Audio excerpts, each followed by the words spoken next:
తెలుసు, కథ అని తెలుసు, కథలన్నీ కంచికే చేరునని తెలుసు.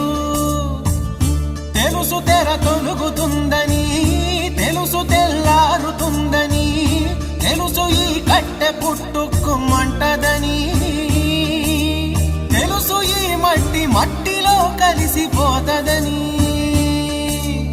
ఇన్ని తెలిసి ఇరకాటంలో పడిపోతావు ఎందుకని? మాయ